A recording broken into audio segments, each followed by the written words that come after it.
So, going to introduce first method of helping reactive dogs deal and find their path to success. And that has to do with variables. Variables that help the dog succeed and sometimes not succeed. So when we start, we talk about how the dog, when it feels more pressure, it can't think. So the pressure is down low, it thinks the best. As it goes higher, it's harder, gets to the point that it can't think, and then hits that fuse and it pops and becomes an avalanche of anxiety, of fight and flight responses to try and bring themselves back down where they can think. So we start here with a little diagram where we have this cute little doggy here, and we have a situation with over here. Now we don't know in this scenario if the dog has issues with the person or the dog or both. For the sake of just talking, we're just going to assume that we don't know. And we know that the dog is comfortable with a certain amount of pressure. The green is where the dog thinks. So as the dog is walking away this much distance from the person, 10, 15, 20 feet, the dog has no problem being in this situation. So the dog is here. The dog is in the thinking zone, and it can think because the pressure is not that high. When the dog is forced over here, the dog's pressure is here. It's having to be forced in a situation. Does it charge and attack the dog? Does it bark? Does it freak out? Does it flip on the end of the leash like a moron? That's where it goes into the bad. We know when it gets in that situation, we need to pull the dog out and start over. But we want to try and keep the dog down here in the green. Now, sometimes there's circumstances that we can't help. Like, for instance, you're in apartments or you live by a school where the kids walk by. You can't tell kids they can't walk to school. You can't tell the people that live by your apartment that they can't walk their dog outside of their apartment. You can't deal with certain circumstances where you can't make this any easier for the dog. You can't. And so you have to figure out how you're going to succeed in this situation, because the dog is here. He's happy this distance from the people, from here, going all the way down. Do. But anything closer than that, then he goes into orange and then into chaos, one way or another. So we need to figure out how to deal with this situation. Now, what you have to look at is these variables. A is the distance that your dog is comfortable and can deal with. That distance is about 30 pounds of pressure. The whole distance from here to here is 100 pounds of pressure. Now, I don't want you to get caught up on what dog is 30, what dog is 40, what dog's 100 pounds of pressure, what circumstances 100, 200, 3,000, 10. Shelby, we don't want to worry about that because each situation is different with each dog. So you can't sit there and say that all dogs are 30 and what makes every dog 30. Every situation is different, and each situation is different with each dog. So you have to put those all into account. So don't get caught up in what's 30, what's 100 in this math. The math is helping you to understand the mathematics aspect of this. I put it into a mathematic aspect so that you can understand, because putting it into a dog's vocabulary is very hard for people to understand. So I put it in a more of a human form of communication, and that's what this arithmetic is. So we go ahead and we start with the dog at 30 pounds of pressure. So that is your 30. Okay? And then the whole situation is 100 minus 100. That means that the situation that is in the red is 30 minus 10, 70 pounds of pressure. So this circumstance here is asking the dog to work almost 2.5 times more than it's capable. This distance from here is 2.5 times more than the dog can actually handle. So it's not a very good situation, and this is a situation that would create biters and reactive dogs and dogs that react very, very extreme if situations go the wrong way. So what you need to figure out is this is 70, so that's 70. So you got to figure out how you're going to get the dog here to here, since the option of making this smaller and easier is not possible. And you have to respect their dog's thinking and so on. Now what happens is people, they get these ideas and they go on different forums and talk to different people, and they get these ideas that if they pick up the dog and they carry the dog to the person, then it'll fix itself. So what they do is they take the dog into the red, and it's no longer the dog being free will. The dog actually is being held and can't escape. So you're starting to add 10, 10, 10, 10, 10, 10 pounds of pressure as you're moving forward, because the dog can't escape and you're putting that much anxiety into the dog. Then when you meet the person wants to pet the dog, so that's 30 pounds more pressure. And this cute little dog, meaning no harm, decides that it wants to jump on on your leg to smell your dog's butt. 40 more pounds of pressure. What you've done is 70, 80, 90, 100, 130 pounds of pressure more than your dog just passing by. Your dog passing by going wee, wee, wee. It was fine, but and if the dog would just went like this, it would have been 100 pounds worth of pressure. But instead of you just going like this, you've actually done this and incorporated all that into it, which makes it 130 pounds more pressure. So when we go ahead and look at this, where we have the 30 pounds pressure here, and then B, which is 70 pounds, and then C, which is 100 pounds, which, it's the same here, no big deal, we got it. Then you have to add variable X, which is red. You added 130 more pounds, 130 more pounds. So now you have 30 plus 200. Is that right? 30, 200, 230, and 230. So now your equation, instead of it being 70 pounds, you made it into 200 pounds. So we'll put that in a different light. 200 pounds. And then you made this into, my math is wrong. 130 plus 70, 130. What did I do wrong? Oh, no, that's right. You made this into 230 pounds of pressure. So now what happens is that you don't know what you've done, but every time your dog is walking down this road, he's wondering, are you going, when he sees a person, is it going to be 100 pounds of pressure or 230 pounds of pressure?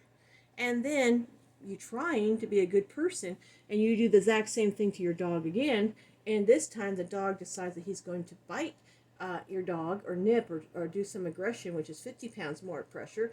So then what you've done is you add 50 more here and 50 more here, which makes this 250, and that makes it 280, and then this makes it 280. Do you see where you've gone from 70 to 280, and from 70 to 250, and then from 100 to 288? You've made your dog stress and anxiety harder, and you've made it where the dog's sitting there going, oh my gosh, what in the world's going on? So you can't just take your dog that has anxieties with dogs and people or anything and say, I'm going to take you to a dog park and I'm going to saturate you with the problem. You're going to go see like 10 dogs and they're all nice. Well, the dog doesn't see it that way because he's not ready for that. He's only ready for this, and you're forcing him into this, and you're going into this variable X. It's not productive.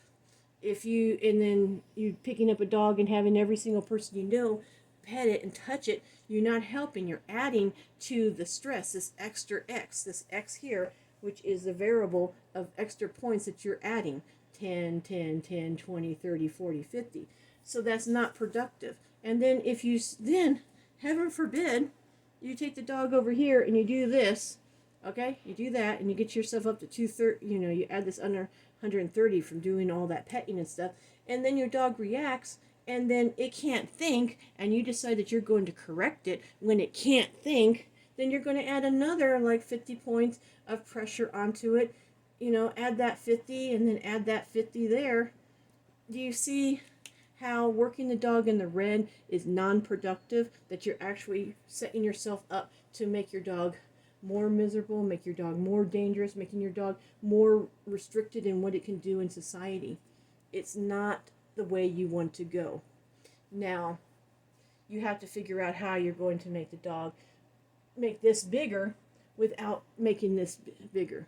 So then that comes into your green A. So if there's a way that you can make this and add, so this is 30, this is 30, and this is 10, 100, and this is 70. If there's a way that you could add 10, that would make this 40, that would make this 100, and that would make it 60. If there's a way that you could add, if you could add 20 more or 30 more, that would make this plus 30. Then that would make this 60. That would make this 100. That would make it 40. That would make your line start going this way. And you get closer and closer. This is a variable to success. It is the mental currency, I like to call it. It's a tool that I use to build the green and not the red. You picking up the dog, forcing the dog into situations past the red. Everything you do here, you're compounding, building and adding and building and adding and building and adding. You're making this bigger and stronger. You're making the dog react more. You're making the dog fight more. You're making the dog more scared. You're just doing everything non-productive. Remember when I said when you're here, nothing good happens? This is what happens. You take something that's 100 pounds of pressure, you can make it 1,000. You do something here, you can make that 1,000. Do you really want to do that to your dog? And that's what happens when you decide that you're going to take your dog and throw them into situations where they can't think, they can't process, they can't comprehend what's going on in their life. This is what you do to them. What you need to do is figure out how to build X. So, how do you build X? How do you make mental currency to success? Well, that comes down to here. I can't tell you how many times I go to see people and their dogs, and they're like horrified. They're like, I do not want to pay money. I do not want to waste time teaching my dog tricks. And you know what? I don't care if your dog knows 100 tricks. I don't care if your dog knows 5 tricks. What I do care about is the exercise that the dog takes when he learns tricks. He learns communication. He learns how to process things in life. And that's what's more important. And when I tell people to teach your dog tricks, they like to take their dogs and manhandle them. They like to grab them and push their butt down and go down. And they push their butt down and go and sit. And they want to, roll them over and help them out. Stop it. Don't do that. What I want the dogs to do is learn how to process and think.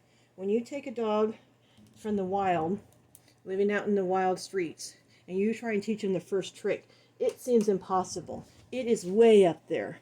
And as you start working in communication, it becomes easier and easier and easier and easier and easier and easier and easier. I have a list of tricks here. It's irrelevant which tricks you teach. I don't care if the dog down, stops in motion, fetches, bashful, plays dead, belly up, two paws on, back up, beg, spin, crawl, bang, cover, push, bedtime, tightrope, fetch, search, hop, bow. I really don't care. What's really important to me is the dog learning how to find success and how to maneuver through problems. So like when I have something, like I have this little button here, and I put it, and I'm like, I got a button here. Well, I want, that button doesn't work. That button doesn't work. What? My buttons don't work. How tragic. How tragic. Okay, so I have this eraser, and I show it to the dog. I really want the dog to sit there and ponder and struggle. I want him to go, okay, crazy lady, you got this eraser. What do you want me to do with it? You want me to touch it? Do you want me to hit it?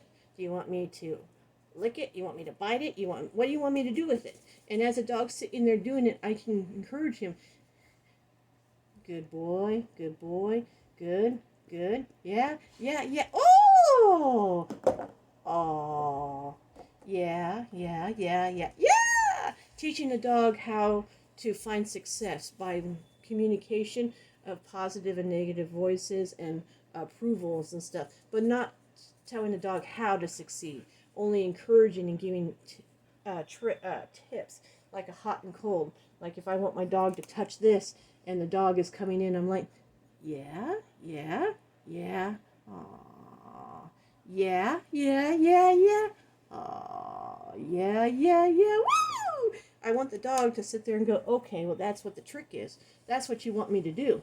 Because it's a process. Now, it's not so much about what the dog learns, but how the dog learns. So people have a hard time understanding dog concepts. So let's put this in human concept. You go to a foreign country. You're not allowed to use your hands. You're not allowed to maneuver or do anything. And you only know a few words like hi, bye, potty, food, car, home, drink, police. And you're in a foreign country, and these are the words that you know. And you cannot use your hands to communicate because they don't understand. How much stress are you going to feel when you're there and you have no money and you have nowhere to sleep and you have to communicate with people what you need? How much stress are you going to feel? How much anxiety are you going to feel?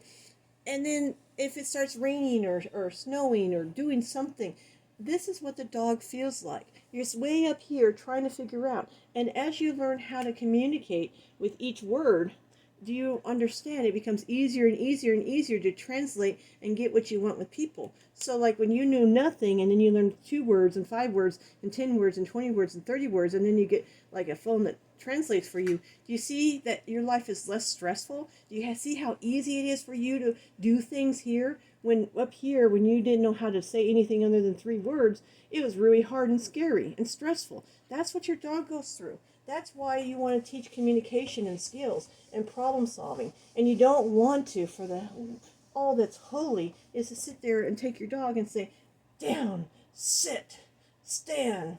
You don't want to do that. You want to sit there and you want to use your food or use toys or use your verbals and try and communicate and get your dog to try and figure out how to succeed and do things. Because when you start doing it, it goes down and it becomes easier for your dog to understand. Just like if you were in a foreign country, the more you can know words, the easier and the less stressful it is.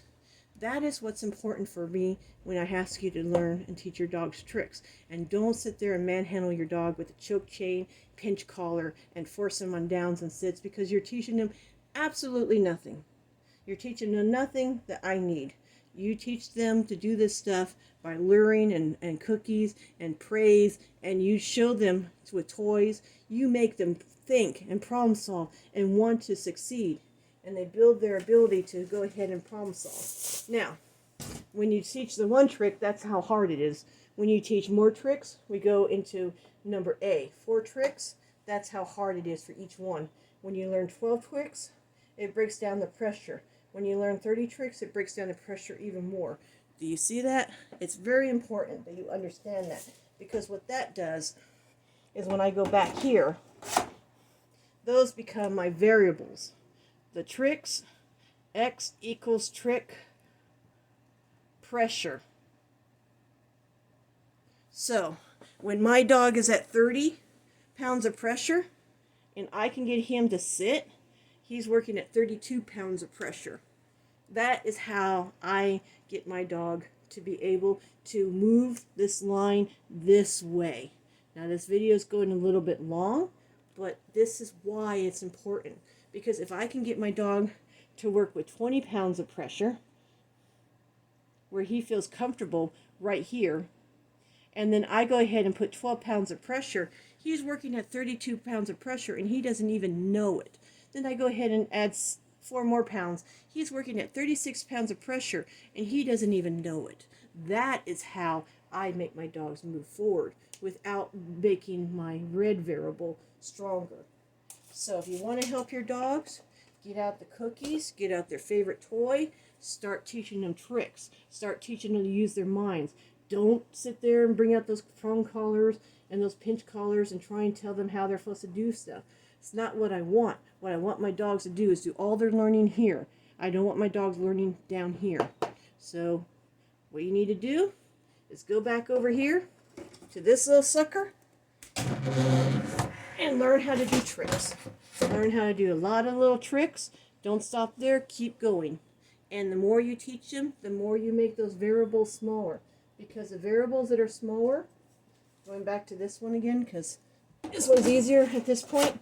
If you have the variables, if you teach tricks, if you teach 4 tricks and each trick is 25 pounds, if you teach 8 tricks and they're 12 pounds, and then you teach 32 tricks and it's 3 pounds, then when you're looking at your X's, you can go ahead, if you only know 1 trick, then you're doing 25, and then A can only be 5 pounds, to be 30 pounds. So your dog's right here and you're doing a sit. But if you went ahead and taught 32 tricks, then you can teach a lot more variables. It's not such a drastic jump, and you can actually trick your dog in not understanding that they're actually being fooled into doing much harder and more complex things. Because if you're here at 10 and your first trick that you only know 4 tricks, you're at 25, you're at 30. But if you have your dog and has 32 tricks, you can go ahead and do 10 tricks there and be at 20 and still be at fine, or do 20 and then do 12 tricks and then 20 and do 14 tricks and then do 30 and then 2 tricks. You can trick your dog into not knowing that they are actually working harder than they think's possible, because they still think they're here, but you're asking them to do more stuff in their comfort zone at their best point. And then that best point, like a disease, comes in and pushes this in. And this becomes more and more and more. And like a junkie, they start wanting more, and they actually start reveling in it. And you're able to do what nobody thinks is possible, because you go in the back door, you use the back entrance. The dog isn't expecting you to go through the back door to find the monsters. He's expecting you to come straight forward. He's not expecting you to come over behind here and build this up and make this stronger and stronger and stronger and stronger and stronger and stronger and stronger, and then this wheels down into this. He's not expecting you to keep doing this. He's just not expecting that. And before he knows it, he's like, it's not that hard anymore, because you've gone ahead and found out how to do 30 plus 30, which is 60, minus 10, 100. You've learned how to make that half of what it used to be by just basically adding tricks within his comfort zone. And that is how I've made a lot of dogs recover.